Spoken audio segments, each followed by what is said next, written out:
Diogenes என்று ஒரு தத்துவ ஞானி மாசிடோனியா அரண்மனையிலே அலெக்சாண்டர் இராணுவ உடையோடு நின்று கொண்டிருக்கின்றான். காலை 7 மணி. மக்கள் சாரி சாரியாக வருகிறார். தன்னை பார்க்க வருகிறார்கள் என்று உடையை சரி செய்து கொண்டு நிற்கின்றான். ஒருத்தன் கூட அவனை பார்க்கல. யாரு? The man who conquered the entire world. அவனுடைய நாட்டில் எல்லாரும் போறான். தளபதியை கூப்பிட்டு எங்கடா போறான் எல்லாருன்னு கேட்கிறான். இங்க டயோஜனிஸ்னு ஒரு ஞானி இருக்காரு, அவரை பார்க்கறதுக்காக போறான். யாரா? எனக்கு தெரியாம என்னுடைய நாட்டில் ஒரு பெரிய ஞானி, அவனை போய் அழைச்சிட்டு வா அப்படிங்கிறான் தளபதிகிட்ட. வரலாற்று பதிவு நான் உங்களிடம் கூறுவது, தளபதி குதிரை எடுத்துட்டு போறான்.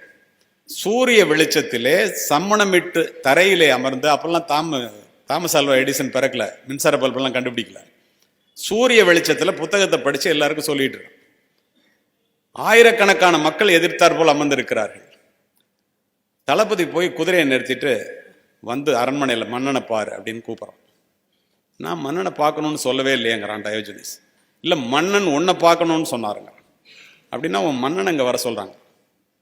இவனுக்கு என்ன பண்ணுறதுன்னு தெரியல, மன்னனை போய் எப்படி இங்கே வர சொல்கிறதுன்னு. வேற வழி இல்லை, போய் சொல்கிறான். என்னை வர சொன்னானா என்று ஆச்சரியப்பட்ட அலெக்சாண்டர், இத்துணைக்கும் அலெக்சாண்டர் அரிஸ்டாட்டிலினுடைய மாணவன், மாபெரும் அறிவாளி, போர் வீரன் மட்டுமல்ல, சரின்னு குதிரையை எடுத்துட்டு அலெக்சாண்டரே போகிறான்.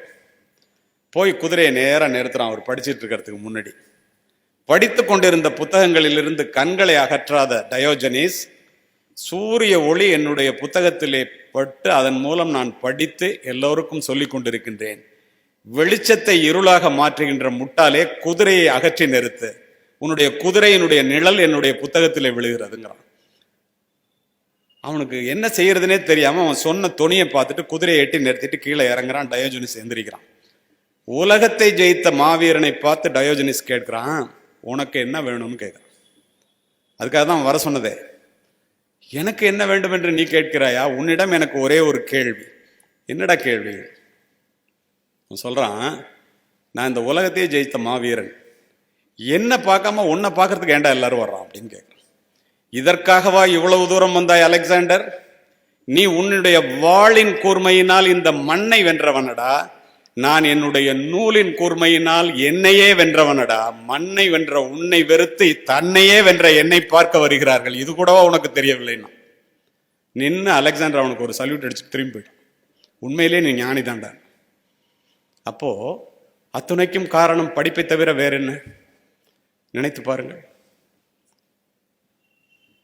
ஏன் இதை உங்ககிட்ட நான் சொல்றேன்னா, தமிழ்ல ஏன் உங்ககிட்ட பேசுறேன்னா, சுருங்க சொல்லி விளங்க வைப்பதிலே தமிழனுக்கு நிகர், தமிழ் மொழிக்கு நிகர் உலகத்தில் எதுவுமே இல்லை என்பதை நான் அடித்து சொல்லுவேன்.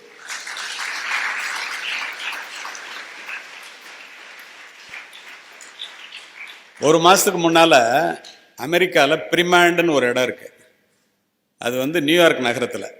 அந்த பள்ளியில பேசுறதுக்காக போயிருந்தேன். உள்ள அப்படி நுழைவாயில்ல இப்படி மேலே படித்தேன், ஏதோ ஒன்று எழுதி போட்டிருந்தாங்க. ஒரு அடி எடுத்து வச்சோன்னு இது எங்கேயோ பொறி தட்டுதேன்னு என்ன போட்டிருக்காங்கன்னு திரும்ப படித்தேன். What we have done far, what we have learn far, ரெண்டே வார்த்தை போட்டிருக்கான். What we have learn so far is like a handful of earth and what we have yet to learn is like the whole world. கீழே சின்னதை எழுதி போட்டிருக்கான் தமிழில். கற்றது கைமண் அளவு, கல்லாதது உலகளவுன்னு தமிழ்ல 1000 வருஷத்துக்கு முன்னாடி ஔவையார் சொன்னதா அமெரிக்காவில் எழுதி போட்டிருக்கான் பள்ளிக்கூடத்து வாசல். இப்ப சுருங்க சொல்லி விளங்க வைப்பதில் யார் பெரிய ஆள் பாருங்க. ஓதாமல் ஒரு நாளும் இருக்க வேண்டாம். ஒரு நாள் கூட படிக்காம இருக்காதரா, உலக நீதி. இளமையில் கல் ஆத்திச்சூடி, சின்ன வயசுலேயே படிச்சிரு. என்னும் எழுத்தும் கண்ணென தகும். கண்ணுக்கு நிகரானதரா எழுத்தும் படிப்போம். கை பொருள் தன்னில் மெய் பொருள் கல்வி. கையில இருக்கிற கோடிக்கணக்கான பணம் பெருசு இல்ல, அறிவு தான் பெருசுங்க. என்னென்ப ஏன எழுத்தென்ப இவை இரண்டும் கண்ணென்ப வாழும் உயிர்க்கு வள்ளுவர். ஒருமை கண் தான் கற்ற கல்வி ஒருவருக்கு எழுமையும் ஏமாப்புடைத்து. ஒரு பிறவியில நீ படிச்சுட்டேன்னா அது உனக்கு 7 பிறவிக்கு உதவுண்டாங்கிற. நீங்க யோசித்து பாருங்களேன். உங்க தாத்தாவோட அப்பா பாட்டனார் படிக்காதவர் இருந்திருப்பார். தாத்தா கையெழுத்து போட தெரிஞ்சிருப்பார். அப்பா கிராஜுவேட் ஆயிருப்பார். உன்னை என்ஜினியரா டாக்டரா ப்ரொஃபஷனல் கோர்ஸ் சேர்க்கணும்னு படிக்க வைக்கிறாங்க. நீ டாக்டர் ஆகணும், என்ஜினியர் ஆகணும், ஐஏஎஸ் ஆகணும், ஐபிஎஸ் ஆகணும், விஞ்ஞானி ஆகணும்னு படிக்கிற. இதுல எங்கேயாவது ஒரு இடத்துல ஒருத்தன் படிக்க ஆரம்பிச்சா அது 7 பிறவிக்கு தொடர்ந்து போதுங்க. இது சொல்றது நான் இல்லை, வள்ளுவர். கேடில் விழுச்செல்வம் கல்வி ஒருவருக்கு மாடல்ல மற்றையவைன்ட்ட. அப்ப படிக்கணுமா இல்லையா? இந்த பள்ளிக்கூடத்துல, இந்த வித்யாநிகேதன்ல நீங்க எல்லாம் படிக்கிறதுக்கு என்ன காரணமா இருக்கும்னு நீங்க எல்லாம் எத்தனை தடவை யோசித்து பார்த்துருப்பீங்கன்னு எனக்கு தெரியல. மாணவர்களே, மாணவிகளே, இந்த பள்ளியிலே 8, 9, 10, 11, 12ஆம் வகுப்பு மாணவிகள் இங்கே அமர்ந்திருப்பதாக நான் உணர்கிறேன். நீங்க யோசித்து பாருங்க, இங்க நீங்க படிக்கிறதுக்கு என்ன காரணம்? தமிழகம் முழுமையும் லென்த் அண்ட் பிரெத் என்று சொல்லுவார்களே, 10 ஆண்டுகளிலே பணி நிறைவுக்கு பிறகு 10 லட்சம் மாணவர்களை நேராக பார்த்து விட்டேன். நான் அறிந்த உண்மை என்ன தெரியுமா? நீங்க இங்க வந்து படிக்கிறதுக்கு என்ன காரணம் தெரியுமா? உன்னுடைய மதிப்பெண்களோ, உன்னுடைய அறிவோ, உன்னுடைய திறமையோ, அதுவெல்லாம் 2ஆம் பட்சம். கோடிக்கணக்கான பேர் பள்ளியிலும் கல்லூரியிலும் காலெடுத்து வைப்பதற்கு இயலாமல் இன்னும் இருக்கின்ற இந்த காலகட்டத்திலே இப்படிப்பட்ட அற்புதமானது ஒரு கல்லூரியிலே நீங்கள் வந்து சேர்ந்து இப்போது படித்து என்னை போன்றவர்களுடைய உரையை கேட்பதற்கு என்ன காரணம் தெரியுமா?